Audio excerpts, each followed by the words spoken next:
Hi everyone, thank you for watching. James here from Salesbuildr. I'm here at Uptime Live in London. I'm here with Rob Longden from Central Technology, and Rob, you're a user of Salesbuildr, so I have to take the opportunity to spend a couple of minutes with you to find out a bit more about your business and what you're up to in terms of how Salesbuildr is helping you. First of all, can I ask you, tell me a little bit about what it is Central Technology do? Tell me a bit about who you guys are. Yeah, so great to be here. Central Technology are an MSP. Based out of head office in Chesterfield. Recently completed an acquisition, expanding our services into offices in Leicester and Dorset. 4 main pillars of services is around connectivity and communications, around security, our managed service offering, and around backup, DR and data management services.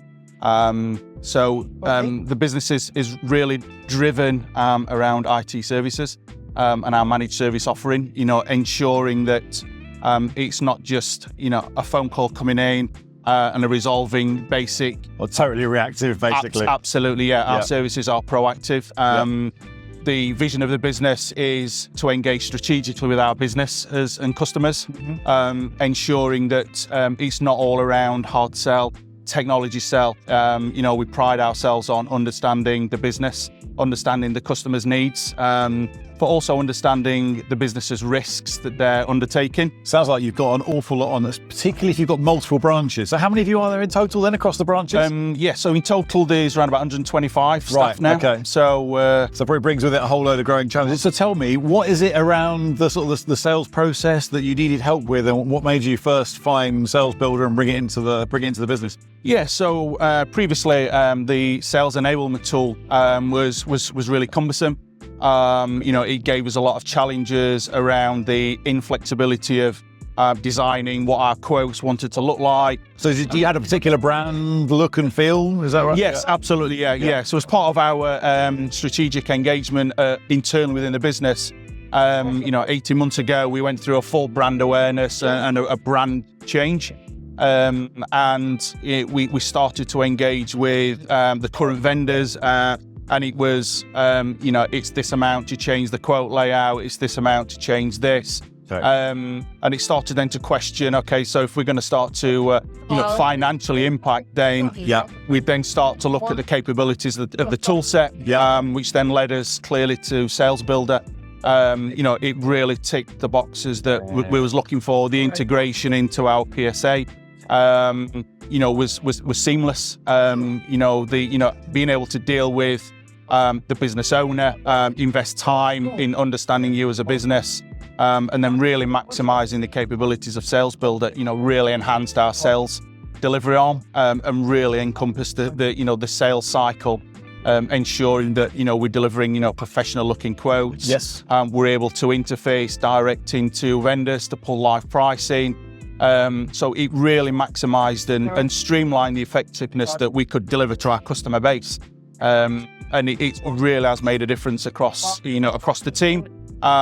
And obviously that'll lead into something that we start looking then to expand across our, the wider group as CT group forms, and we start to, acquire more businesses in the future. Right, excellent. So who would you say, out of interest, in terms of the sort of job roles it's helped most? Who is in Salesbuildr on a daily basis, and what has the impacts been?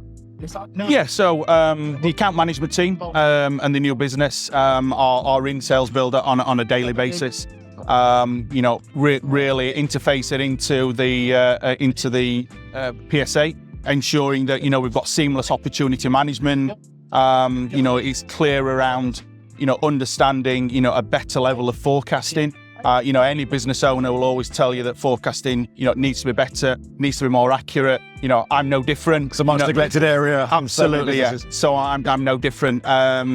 So they're in that as a regular basis. We've then got the sales manager who was interfacing there around the approval process. It's given us the advantage that the price solution was we was having to really approve every single quote. Salesbuildr's really driven efficiency where we've got margin checks and automation that we can let quotes go out of the business, really ensuring that they've met our business needs. So the amount of approvals that we are having to then manually review are a lot smaller, and therefore we've gained efficiencies within our sales management team. So yeah, there's a lot of interaction there, predominantly in our sales arena. But yeah, the efficiencies that it's brought has been clear to see. That's excellent. Can I ask you, so across the branches, I'm sure you've had a lot of experience with trying to generate more business from an existing customer base. So for any of the MSPs watching, are there any tips that you think, yeah, that really made a difference? That's really something that we do right in our approach that really helps you kind of, obviously, always satisfying the customer's needs, but also driving revenue from within your customer base. You got any tips for MSPs watching? Yeah, I think there's a few tips. I think it's regular engagement, really understanding the customer's needs.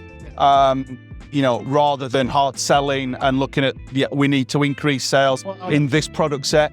It's speak to your customer on a regular basis. Ensuring that you. How often do you recommend that of interest? Are you is it like a QBR type thing? Yeah, So I would be looking at a quarterly basis. Certainly on some of the larger customers, you'd be looking at a monthly basis. And I think it's understanding and having really a model of understanding what challenges of customers are happening, and you would increase that communication. I think a lot of, I'll talk a lot in the business about back to basics, and a watermelon effect. Okay. If you look at the watermelon, it's green on the outside. So, from a perception, you think you're engaging with the customer's on board. The SLAs are all green. But you slice the watermelon in half and it's red. And that's the challenge that we're trying to overcome as a business, and MSPs really starting to lose the focus. It's making sure that it's not just the perception, it's the experience, and make sure that the customer experience, is second to none. It's not an SLAs base, it's not just a targets, it's not just a numbers base. Yes. Experience goes a long way, and ensuring that the customer, the experience, whether that's coming in from a sales, whether that's walking in the front door, whether that's contacting the service desk, that experience should be consistent. And that really aligns into our company values, around, empathy with the customer, really thinking big. They would be my top tips. It's really engaging, that you've got an engagement strategy, and that's regular and consistent. Otherwise, you are letting other MSPs, in, and they'll want to talk. I love that. And you're not no surprises, which is incredibly important. Absolutely. Rob, absolute pleasure talking to you. Thank you for giving me a few minutes of your time. I appreciate that. And hopefully we'll see you around. Enjoy the rest of the event. Thank you very much. Cheers. Thank you. Thanks all.